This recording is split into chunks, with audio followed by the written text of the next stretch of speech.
Good morning and good evening, Flock of the King. How have y'all been? I hope well.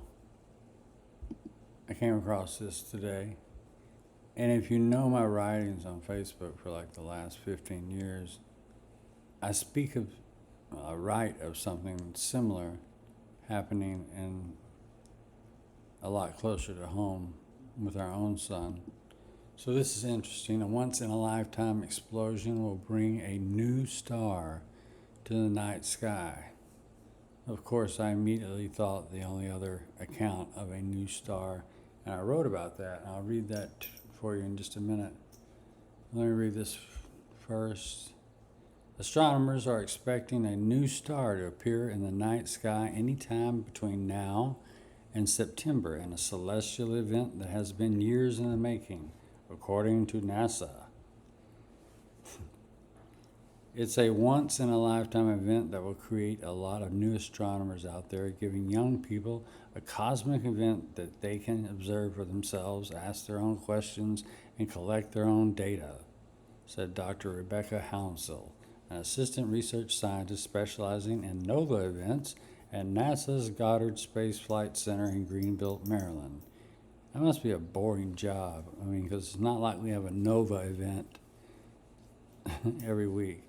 It'll fuel the next generation of scientists. Yeah, because it's going to take another generation for another one to happen.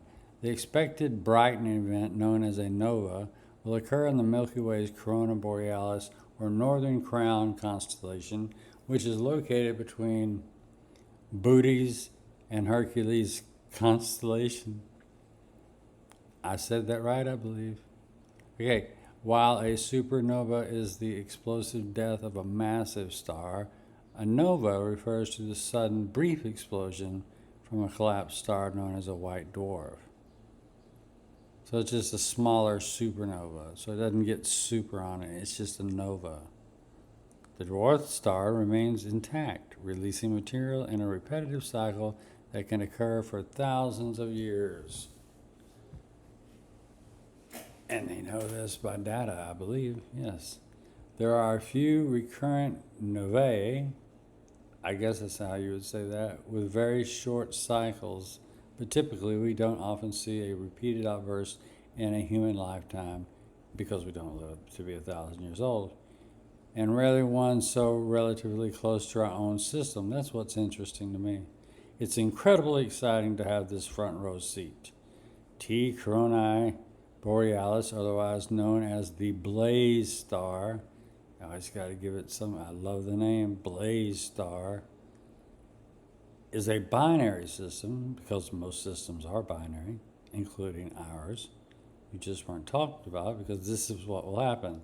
Is a binary system in the Corona Borealis that includes a dead white dwarf star and an aging red giant star. What does that sound like? Blue and red. Red giants form when stars have exhausted their supply of hydrogen for nuclear fusion and begin to die. And then they die. They puff up and they get really big as it releases layers of material. And there you go. The stars in the orbiting pair are close enough to each other that they will interact violently. Now, this is something that I've written about for 15 years, not of course about this certain one, but this same event. Every binary system has to experience this one time or the other when you get that close to each other, especially if one's a neutron star. The red giant, red Kachina, becomes increasingly unstable over time as it heats up, casting off, and the exchange of matter causes the atmosphere of the white dwarf to gradually heat until it experiences a runaway thermonuclear reaction. That does not sound good.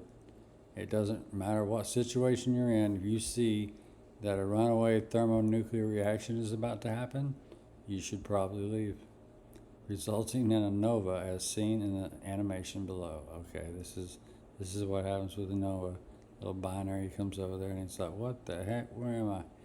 And then they start fighting, and that's it. And if you believe what I've written for 15 years, that we are a binary system, this is something close to what I was talking about. And let me just bring this up. It's not a sound foundational doctrine of mine, but it is interesting that we're made of carbon 12, which is 6 neutrons, 6 protons, 6 electrons, the number of the man. Number of a man, the number of the beast. And our number is 666, according to our DNA, which, like I said, is carbon 12, which is stardust. And when it says, from dust thou were made, to dust thou shalt return, is the word earth mentioned there? And I'm really curious because I'm not looking at my Bible, but having stardust on this planet would explain an event such as this that occurred with our previous sun, or as the Aztecs call it, our fourth sun. We're in the fifth sun age now, where each element destroyed the previous sun: earth, wind, fire, water, and the fifth element, which is aether, shall destroy this one. In Cataclysm, they say. And that's interesting because many other seers, including one, you should look him up, his name is Benjamin Solari Paravicini. Look him up, and he drew his visions as well as wrote them down. So they're really interesting. A lot of drawn visions of New York City floating in the water, and Statue of Liberty all jacked up. But in almost every one of his pictures, he would put a black scribbled dot in the corner and the Italian word for cataclysm underneath it, representing the sun. And he used the same word, I don't know, 1,000 years later than the Aztecs did. Sure, he could have read the Aztecs 5 Sun Age prophecy, but I kind of doubt that. Anyway, let me read what I wrote and I'll let you guys go. Check this out. A new star shall be seen in our Milky Way galaxy sometime before September. That's today in September. They said it could happen at any moment. One of our binary suns in the Milky Way is going nova at any moment. This will result in a new star in our galaxy with the luminosity to be seen with the naked eye.